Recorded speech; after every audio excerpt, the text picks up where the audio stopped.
When I listen to me when I tell you this is some of the biggest bullshit I think I have ever heard in my life. And I've heard quite a bit of it. Y'all already know who this is in the image. I don't have to give him no formal introduction. So this past weekend, Kendrick Lamar was had a concert. And he did something that a lot of artists nowadays do not do.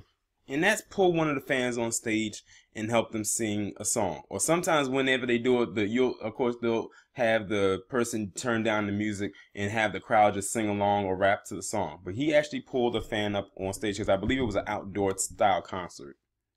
And the fan that he pulled up on stage happened to be a white woman. And he said, he was asking her, does she know this song and everything like that? And she was like, yeah, I know the song. And he said, okay, can you help me rap the song? She was like, okay, sure. Who's going to turn that down? So they turned the beat back up, and he and her proceed to rap to the song. And I think he let her do most of it once he saw that she knew the song.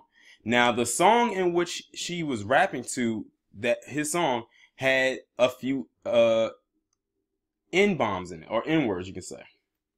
She rapped those entire verses, including those words. Kendrick Lamar looked over at her and kind of stopped what he was doing, and he was like, wait, stop the music, cut the music. He was basically telling her, and he was doing it in the nicest way possible. He wasn't doing it in a very disrespectful way. He was like, you do realize that this song has those words in there, right? And you as a white individual can't say those words. And she, you know what? She didn't blow up. She didn't she was like, I'm sorry. I didn't know. She knew. But she just couldn't wait to get up there and just say it. I swear, white people love to be able to say that word. I don't know. I mean, I know why they love to say it. But it's like they get a kick out of saying that word. So Kendrick Lamar gave her another chance. They turned the music back up. He said, when those words come back up, you just don't say anything. You just bleep it out. Don't say anything. So she went back and did the song again, and she complied with what he said, and then she left off of the stage, and people gave her applause and whatnot. Now, the bullshit that comes in from this is the outrage that came from white people. They got so upset that Kendrick Lamar stopped his set when she was rapping that song because of that word. They got upset that he even had the audacity to call this white woman out or to stop his set because she said that word that is so offensive, especially when it comes from them. Then, of course, they use the whole spill. Well, rappers say it all the time. Black people say, oh, listen, they're not understanding this. You don't see black people going around calling white people that K word. Those of you can't read between the lines. It's a 4-letter word, and it rhymes with the word kite. You do the math. I don't even see other white people saying that. But see, I was reading a comment. They said because black people have been so degraded throughout the years, that word, let's put it this way.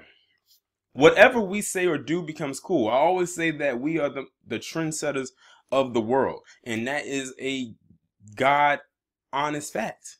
Whatever we touch turns to gold. It damn near turns platinum. And then everybody wants to bite off of everything we do, even down to the goddamn oppression. I just did a video about the comedian who said that being called a straight white male is this generation's N-word. How do you come up with such a concept is beyond me. But I'm glad that Kendrick Lamar called her out, because some of these new age niggas out here wouldn't have did that. They would have just went right with the flow. And you know which ones probably would have went with the flow? The ones that hang out with that Whoa Vicky chick, Danielle Bergoli, and Lil Tay. All three of them are white girls / white women. They would have been the ones that let her get away with it. So I'm glad that Kendrick Lamar at least acknowledged that and called her out on that. And I think it's another thing that they probably got mad is because of where it happened at. It happened on a stage at his concert in front of thousands of people. So they probably felt, oh, how dare he embarrass this white woman. It's hilarious. It really is. I'm going to leave the link to the video down in the description so you can see it if you haven't seen it already. The shit is laughable. Like, how dare this black man call out this white chick for saying such a derogatory term, even though it wasn't a song. And it wasn't even him. It wasn't even the word with the hard ER. It was the with the A. But he still said, you know, don't say that word. Don't say the word. And the fact that they feel that they can get away with it and they want to push back when they say it shows that they don't take us seriously. But I'm glad that Kendrick Lamar had the balls to do that, because like I said, many others probably wouldn't have. They probably would have let that slide because they know who their handlers are. But that shows that Kendrick Lamar, even though he probably has some handlers, he still has his dignity, morals, and he still holds on to some sort of self-respect as a black man in this establishment, in this world, even though he is a world-renowned artist. That's really all I have to say about this. Y'all let me know what you think down in the comments. Like, share, subscribe. I'll talk to you in the next one.